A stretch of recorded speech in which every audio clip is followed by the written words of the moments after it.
Morning day students. आज हम kingdom animalia के बारे में पढ़ेंगे। और सबसे पहले किंगडम एनिमेलिया में हम उसका जो इंट्रोडक्शन है वो पढ़ते हैं।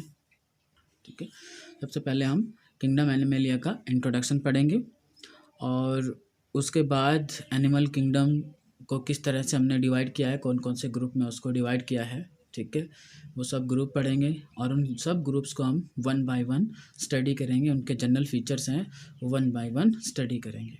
ठीक है, जब भी जो क्लासिफिकेशन की शुरुआत हुई, उस क्लासिफिकेशन में सबसे पहले ऑर्गेनिजम्स को दो ही ग्रुप में डिवाइड किया गया था। एक ग्रुप था किंगडम प्लांटी और एक थे किंगडम एनिमेलिया। और लास्ट में हमने 5 किंगडम तक पढ़ा उनको, लेकिन पांचों किंगडम में दो ग्रुप हमेशा ही रहे, एनिमेलिया और प्लांटी। ठीक है, तो सबसे पहले एनिमल्स को एरिस्टोटल जो थे उन्होंने दो ग्रुप में डिवाइड किया। और वो दो ग्रुप कौन से थे? वो थे हमारे पास एक एनेमा और एक था इनेमा। ठीक है, एक ग्रुप एनेमा जिसमें उन एनिमल्स को इंक्लूड किया गया जिनमें रेड ब्लड नहीं होता है। ठीक है, जैसे एग्जाम्पल की बात करें हम कि वो कौन कौन से ग्रुप थे, तो उसमें स्पंजेस, निडेरिया, सिलेंट्रेट्स, ठीक है, और मोलस्का, ठीक है, आर्थ्रोपोडा, इकाइनोडर्मेटा, आर्थ्रोपोडा, इकाइनोडर्मेटा, ये ग्रुप उन्होंने इंक्लूड किए। ठीक है, इसके बाद एक ग्रुप वो बनाया उन्होंने जिनमें रेड ब्लड होता है। ठीक है, और वो ग्रुप था इनेमा। ठीक है, वो ग्रुप था enema, animals with red blood. ठीक है, मतलब इनेमा ग्रुप में उन एनिमल्स को रखा गया जिनके अंदर रेड ब्लड होता है। ठीक है, जैसे इसमें वर्टिब्रेट्स जो हैं वो सभी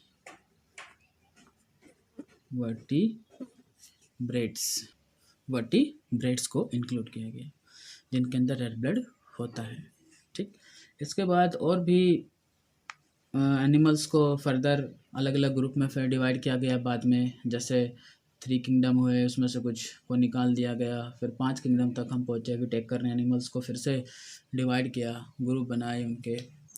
और अब हम सबसे पहले पढ़ते हैं कि किंगडम एनिमेलिया के जनरल फीचर क्या हैं। और जनरल फीचर से पहले हम देखते हैं कि एनिमल जो किंगडम है,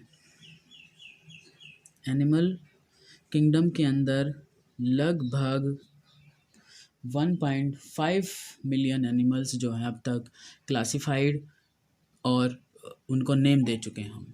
ठीक है, उनको हम क्लासिफाई कर चुके हैं और नेम दे चुके हैं। ठीक है, तो 1.5 मिलियन एनिमल्स या हमारे पास में हम कहें स्पीसीज हैं जिनको हम नाम दे चुके हैं और क्लासिफाई कर चुके हैं। 1.5 million animals classified and named, classified and named by biologist. ठीक है, बायोलॉजिस्ट हैं जिन्होंने अब तक 1.5 मिलियन एनिमल्स को क्लासिफाई किया है और उनका नाम दिया है। ठीक है, और हर साल लगभग 18,000 जो नए ऑर्गेनिजम्स हैं, नए एनिमल्स हैं, वो ऐड होते हैं। और उसमें से जो सबसे ज़्यादा है वो आर्थ्रोपोडा, जो एक फाइलम आएगा, उसके एनिमल्स हैं, उसके ऑर्गेनिज्म है, वो सबसे ज़्यादा डिस्कवर होते हैं। और अभी भी बहुत सारे ऐसे बायोलॉजिस्ट जो हैं, साइंटिस्ट का एस्टीमेट है कि अभी भी बहुत ज़्यादा स्पीसीज जो हैं अभी अनडिस्कवर हैं, जिनको अभी डिस्कवर नहीं किया गया है। ठीक है, तो इससे आगे हम अब जनरल फीचर पढ़ते हैं किंगडम एनिमेलिया के। ठीक है, फिर हम इसका क्लासिफिकेशन करेंगे, आगे इनको क्लासिफाई करेंगे कि कैसे कैसे इनको क्लासिफाई किया गया है, ग्रुप में डिवाइड किया गया है। ठीक है, तो सबसे पहले हम देखेंगे general features of kingdom animalia. Kingdom animalia के जनरल फीचर जो हैं वो देखते हैं। ठीक है, किंगडम एनिमेलिया के जनरल फीचर की अगर हम बात करें तो इसमें जो एनिमल्स हैं, एनिमल्स जो इसके अंदर हैं वो मल्टी सेलुलर यूकैरियोट्स हैं। कैसे हैं? मल्टी सेलुलर यूकैरियोट्स हैं। ठीक है, मल्टी सेलुलर बॉडी है और यूकैरियोटिक है, क्योंकि यूनिसेलुलर यूकैरियोट को हम एक अलग सेपरेट किंगडम में पढ़ चुके हैं, प्रोटिस्टा के अंदर। ठीक है, तो इन एनिमल्स में वो ऑर्गेनिजम्स हैं जो मल्टी सेलुलर हैं और यूकैरियोट्स हैं।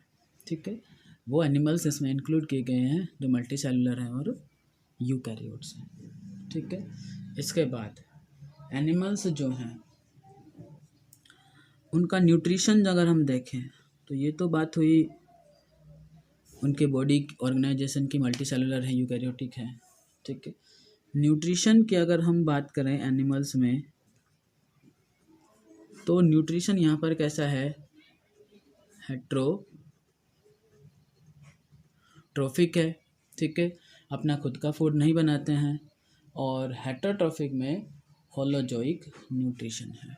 ठीक है, हेटरोट्रोफिक में कैसे हैं? ये होलोजोइक है। इसके अलावा भी ये कुछ पैरासिटिक भी हैं। ठीक है, होलोजोइक के अंदर जो ऑर्गेनिज्म है वो कुछ एक, ठीक है, तो हेटरोट्रोफिक में इसमें है होलोजोइक। ठीक है, और होलोजोइक के अंदर जो ऑर्गेनिज्म एनिमल्स जो हैं वो कुछ एक जो है हर्बीवोर्स हैं। ठीक है, हर्बीवोर्स हैं। कुछ एक जो है वो कार्निवोर्स हैं।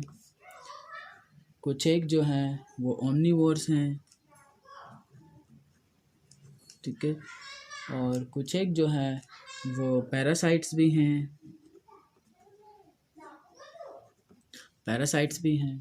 ठीक है, और हर्बीवोर्स, कार्निवोर्स और ओमनीवोर्स के बारे में आपको पता होगा। Herbivores feed on plant and plant product. ठीक है, ठीक है, हर्बीवोर्स जो हैं वो फीड करते हैं प्लांट और प्लांट प्रोडक्ट पे। ठीक है, इसमें जैसे आपके पास एग्जांपल आपने पता पढ़े भी है, फिर बता देता हूँ। जैसे डियर है, गोट है, ठीक है, कैमल, हॉर्स, सेप्स, कई टाइप के ऑर्गेनिजम्स हैं इसमें। ठीक है, कार्निवोर्स की अगर हम बात करेंगे तो वो ऑर्गेनिजम्स हैं इसमें जो मीट या फ्लैश खाते हैं। ठीक है, ईट मीट और फ्लैश। ठीक है, इसमें जैसे लायन है, टाइगर है। ठीक है, ये हम पहले पढ़ चुके हैं, पता भी हमें। ओमनीवोर्स वो हैं जो दोनों तरह का फूड खा सकते हैं, eat both plant and meat and flesh. जो प्लांट प्रोडक्ट भी खा सकते हैं, प्लांट भी खा सकते हैं, और जो मीट और फ्लैश भी खा सकते हैं। ठीक है, इसमें जैसे कैट है, क्रो है। ठीक है, ऐसे बहुत सारे हैं, डॉग है, और ह्यूमन बीइंग भी ओमनीवोर्स के अंदर ही आता है। ठीक, और पैरासाइट्स हैं, ये दूसरे की बॉडी पे रहते हैं, live on the body of other organisms. ठीक है, इसका मतलब जो एनिमल्स हैं उनके पास क्लोरोफिल नहीं है, नो क्लोरोफिल, ठीक है, और ये फोटोसिंथेसिस नहीं कर सकते हैं, ठीक है, नो क्लोरोफिल। और इनकी सेल जो है उसके बाहर सेल वॉल भी नहीं है, ठीक है, सेल वॉल इज एब्सेंट, ठीक है, सेल मेम्ब्रेन के बाहर सेल वॉल नहीं है इनके अंदर, ठीक है। फिर जो एनिमल्स हैं उनके अंदर जो रिजर्व फूड है, रिजर्व फूड की अगर हम बात करें यहाँ पर, तो रिजर्व फूड जो है वो है ग्लाइकोजन, मेन कार्बोहाइड्रेट है ये एक, और फैट है, या फैट भी स्टोर होती है, ठीक है, ग्लाइकोजन है और फैट है, ठीक है। इसके अलावा जो एनिमल्स हैं, ठीक है, वो उनका एक करेक्टरिस्टिक जो मेन है वो है कि वो लोकोमोशन कर सकते हैं। मोस्ट एनिमल्स जो हैं वो लोकोमोशन कर सकते हैं, मोस्टली परफॉर्म या कैन लोकोमोट, या most of the animals are capable of locomotion, ठीक है, मोस्टली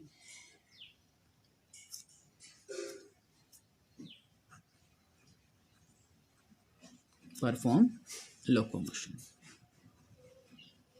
कुछ ऐसे भी हैं जो लोकोमोशन नहीं करते हैं, जो सेडिमेंट्री हैं, जो सेडेंट्री हैं, जो अपनी एक जगह पर ही फिक्स रहते हैं, ठीक है, लेकिन ज़्यादातर जो है ऑर्गेनिज्म वो लोकोमोशन कर सकते हैं। जैसे जो लोकोमोशन नहीं कर सकते हैं, जो सेसाइल हैं, ठीक है, वो कौन से एनिमल्स हैं, वो कौन से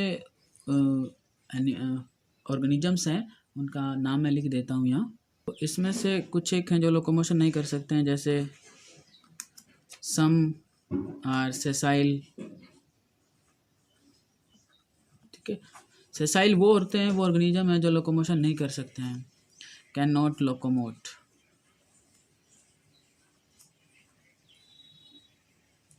ठीक है, जो लोकोमोशन नहीं कर सकते हैं, can not locomotion, can not show locomotion, ठीक है। जैसे यहाँ पर एग्जांपल है स्पंजिज, स्पंजिज जो हैं वो लोकोमोशन नहीं कर सकते हैं, ठीक है, और सेसाइल का मतलब वो ऑर्गेनिज्म जो एक जगह से दूसरी जगह पर नहीं जा सकते हैं, अपनी फिक्स जगह पर रहते हैं, उनको हम सेसाइल ऑर्गेनिज्म से बोलते हैं, ठीक है। इसके अलावा इनमें एक और जो सबसे अच्छा जो फीचर होता है एनिमल्स का, वो है कि ये एनवायरनमेंट में एक्सटर्नल जो स्टिमुलस है उसमें रैपिड रिस्पॉन्स जो है वो दे सकते हैं, ठीक है, सेंस करने की इनकी जो पावर है वो मैक्सिमम होती है, काफ़ी ज़्यादा होती है इनके पास में, ठीक है, ठीक है। तो एनिमल्स जो हैं वो एक्सटर्नल स्टिमुलस जो है एनवायरनमेंट में, उसमें उसके रेस्पॉन्स में ये रैपिड रेस्पॉन्स जो है वो दे सकते हैं, रैपिड एक्शन जो है वो ले सकते हैं। एनिमल्स मेक या animals are able to make rapid response, rapid responses to external stimuli, ठीक है, एक्सटर्नल स्टिमुलाई जो है एनवायरनमेंट में कोई स्टिमुलस है उसमें ये रैपिड रेस्पॉन्स दे सकते हैं, या हम कहें कि एनिमल्स जो है उनके पास एक अच्छा सेंसरी और नर्वस सिस्टम होता है, ठीक है, इनके पास एक good sensory and nervous system होता है इनके पास, ठीक है। और इसके अलावा जो फीचर्स हैं एनिमल्स के, ठीक है, तो एनिमल्स के पास एक अच्छा सेंसरी और एक नर्वस सिस्टम भी होता है, मस्कुलर बॉडी भी होती है इनकी, ठीक है। इसके अलावा एनिमल्स जो हैं, मोस्टली जो एनिमल्स हैं वो एरोबिक रेस्पिरेशन शो करते हैं, लेकिन कुछ एक जो पैरासिटिक फॉर्म है वो एनारोबिक रेस्पिरेशन शो करेंगे, ठीक है। Mostly animals show aerobic respiration, aerobic respiration, ठीक है। और जो पैरासाइट्स हैं वो एनारोबिक शो करते हैं, ठीक है। Parasitic form show anaerobic respiration. Aerobic anaerobic आपको पता होगा। एरोबिक रेस्पिरेशन वो जिसमें ऑक्सीजन की प्रेजेंस में रेस्पिरेशन होता है, ठीक है। और अनएरोबिक वो जिसमें ऑक्सीजन की अब्सेंस में रेस्पिरेशन होता है, ठीक है। इसके अलावा एनिमल्स जो हैं वो सेक्सुअली रिप्रोड्यूस करते हैं, ठीक है। कुछ एक हैं जो एक्सेक्सुअली भी रिप्रोड्यूस कर सकते हैं, ठीक है। एनिमल्स शो सेक्सुअल रिप्रोडक्शन, ज़्यादातर जो हैं वो सेक्सुअली रिप्रोड्यूस करते हैं, और कुछ एक हैं जो एसेक्सुअली भी रिप्रोड्यूस कर सकते हैं। Some are reproduce by asexually also,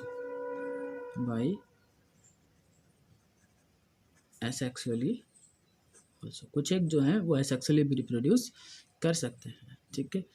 जैसे इसमें ऑर्गेनिज्म आएंगे, प्लानेरिया है, ठीक है, जो जिसके अंदर जो फ्रेगमेंटेशन है उससे वो रिप्रोड्यूस कर सकता है सेक्सुअली।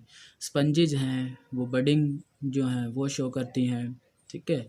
और जैसे हाइड्रा सिलेंट्रेट्स जो हैं उनमें भी बडिंग होती है कहीं, ठीक है। तो वो एसेक्सुअली भी रिप्रोड्यूस कर सकते हैं कुछ एक, बाकी जो मोस्टली हैं वो सेक्सुअल होते हैं, ठीक है। ये जो सेक्सुअल रिप्रोडक्शन शो कर रहे हैं ये भी सेक्सुअली रिप्रोड्यूस कर सकते हैं, ये भी सेक्सुअली रिप्रोड्यूस करते हैं, ठीक है। इसके अलावा इन एनिमल्स में माइटोसिस और मियोसिस दोनों टाइप की सेल डिवीजन चलती है, ठीक है। माइटोसिस भी है और मियोसिस जो है वो भी इनके अंदर होती है। Mitosis and meiosis both type of cell division, both type of cell division होता है इनके अंदर, ठीक है। इसके अलावा जो एनिमल्स हैं उनमें एक जाइगोट बनता है सेक्सुअल रिप्रोडक्शन के बाद में, फिर जाइगोट जो है क्लीवेज के थ्रू जाइगोट डिवाइड करता है और फिर एम्ब्रियो बनता है और फिर एम्ब्रियो से कंप्लीट ऑर्गेनिज्म बनता है, ठीक है। तो ये तो बात थी कुछ एनिमल्स के जनरल फीचर की, ठीक है, जिसमें हमने एनिमल्स के कुछ जनरल फीचर्स वो पढ़े हैं, ठीक है। अब हमें देखना है कि हम एनिमल्स को क्लासिफाई कैसे करते हैं। एनिमल किंगडम को या किंगडम एनिमेलिया को हमने क्लासिफाई कैसे किया है और कौन कौन से उसके ग्रुप बनाए हमने, ठीक है, वो हमें देखना है बेटा, ठीक। ठीक है, तो बेटा क्लासिफिकेशन को पढ़ने से पहले एक चीज़ यहाँ रह गई वो हम और देखते हैं, एनिमल्स का हैबिटेट क्या होगा, ठीक है। एनिमल्स किस किस तरह के हैबिटेट में मिलते हैं। तो एनिमल्स जो हैं वो एक्वेटिक भी हैं, ठीक है, और एक्वेटिक में ये फ्रेश वाटर जो है उसके अंदर भी हैं, और जो मैराइन वाटर जो है उसके अंदर भी है, ठीक है। जिसमें फ्रेश वाटर में रहने वाले कुछ एक फिशेज हैं जो फ्रेश वाटर में मिलती हैं, एम्फीबियंस भी हैं, ठीक है, रेप्टाइल्स भी हैं जो फ्रेश वाटर में मिलते हैं कुछ एक, और मैराइन वाटर में बहुत सारे जो ऑर्गेनिजम्स हैं, ठीक है, वो मैराइन वाटर में, स्पंजेज हैं वो मैराइन वाटर में मिलती हैं, ठीक है। और इसके अलावा बहुत सारी फिशेज हैं, ठीक है, जो मैराइन वाटर मिलते हैं। बहुत सारे ऐसे इन्वर्टिब्रेट्स हैं, मोलस्का जो है वो उसके अंदर बहुत सारी स्पीसीज जो है वो मैराइन वाटर के अंदर मिलते हैं, ठीक है। इसके अलावा एक्वेटिक के अलावा एनिमल्स जो हैं वो टेरेस्ट्रियल भी हैं, ठीक है। टेरेस्ट्रियल मतलब लिव लैंड, ज़मीन पर भी रहते हैं, ठीक है। और ज़मीन पर रहने के साथ साथ बहुत सारे ऐसे एनिमल्स जो हैं वो ज़मीन के अंदर बुरोज बना के भी रहते हैं, ठीक है। ज़मीन के ऊपर तो रहते ही हैं बहुत सारे, लेकिन बहुत सारे ऐसे भी हैं जो बुरोज बना के ज़मीन के अंदर भी रहते हैं, ठीक है। और बहुत सारे ऐसे हैं जो हवा में रहते हैं, जो उड़ सकते हैं, ठीक है, वो भी हैं। तो हैबिटेट की हम बात करें तो एनिमल्स जो हैं वो हर तरह के हैबिटेट के अंदर मिल जाते हैं, ठीक है। Some are live in burrows, terrestrial में ही, some are live in burrows, ठीक है। Some are flying, some can flying, some animals can flying,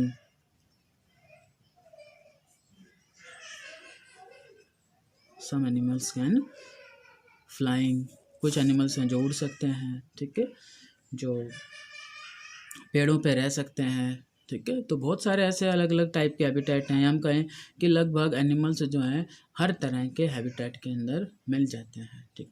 animals can live in almost all type of habitats, ठीक है। तो ये बात हुई हैबिटेट की। इसके अलावा कुछ चीज़ें हैं, जैसे एनिमल्स जो हैं बहुत सारे ऐसे हैं जो कॉलोनी बना के भी रहते हैं, बहुत सारे ऐसे हैं जो ग्रुप में भी रहते हैं, ठीक है, जो सिंगल सिंगल भी रहते हैं। तो अलग अलग टाइप के एनिमल्स हैं, बहुत सारे ऐसे हैं जो फ्री लिविंग हैं, बहुत सारे ऐसे हैं जो जो कॉलोनी बना के रहते हैं, ठीक है। और कॉलोनी बना के रहने में भी कुछ ऐसे हैं जो जो कॉलोनी में एक दूसरे की हेल्प करते हैं, और कुछ ऐसे भी हैं जो कॉलोनी के अंदर एक दूसरे कॉलोनी में रहते हैं लेकिन एक दूसरे की हेल्प नहीं करते हैं, ठीक है। इसके अलावा एनिमल्स जो हैं वो विविपेरस है कुछ एक, और कुछ एक जो हैं वो ओविपेरस हैं, और कुछ एक जो हैं वो विविपेरस हैं, ठीक है। और कुछ ऐसे भी हैं जो ओवोविविपेरस हैं, ठीक है। तो एनिमल्स जो हैं वो ओविपेरस हैं कुछ एक, सम आर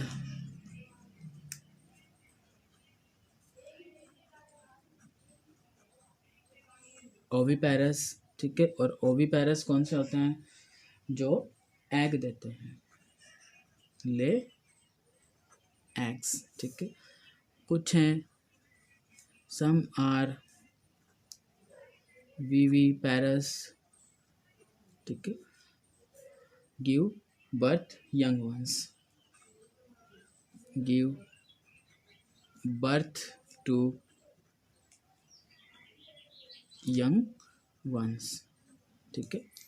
तो जो एग देने वाले हैं ओविपेरस हैं, उनके एग्जांपल भी मैं लिख देता हूँ, जैसे फ्रॉग हैं, बर्ड्स हैं, रेप्टाइल्स हैं, फ्रॉग,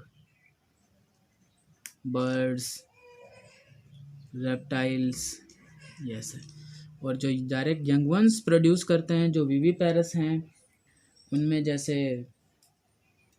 ह्यूमन बींग्स हैं, सबसे अच्छा एग्जांपल ह्यूमन बींग्स, ठीक है।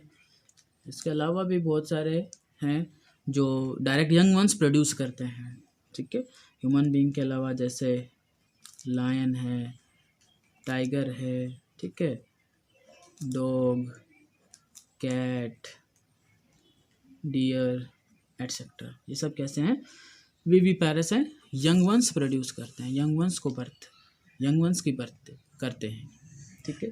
इसके अलावा कुछ ऐसे भी हैं जो यंग वंस प्रोड्यूस करते हैं लेकिन जिनके अंदर प्लेसेंटा नहीं बनता है। कुछ एनिमल्स ऐसे हैं जो ओवोविविपेरस हैं, सम आर ओवोविविपेरस, ठीक है, ओवोविविपेरस, ठीक है। ये तो ये ओवोविविपेरस कौन से होते हैं? ये वो एनिमल्स हैं, animals which give, animals which give birth to young ones without placenta formation, without placenta formation. ठीक है, ये वो एनिमल्स हैं जो यंग वंस को तो प्रोड्यूस करते हैं, डायरेक्ट यंग वंस बर्थ जो है उनकी बर्थ करते हैं, लेकिन इनमें प्लेसेंटा नहीं बनता है। और जो विविपेरस हैं जिनके अंदर प्लेसेंटा की फॉर्मेशन होती है, प्लेसेंटा फॉर्मेशन, प्लेसेंटा फॉर्मेशन होती है जिनमें। ठीक है, इन ओवोविविपेरस के अंदर जैसे शार्क, वाइपर, ठीक है, ये ऑर्गेनिजम्स हैं, वाइपर स्नेक है और शार्क। ठीक है, वो तो ये था बेटा कुछ जनरल फीचर्स एनिमल्स के।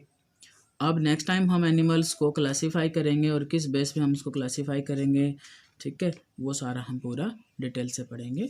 Thank you.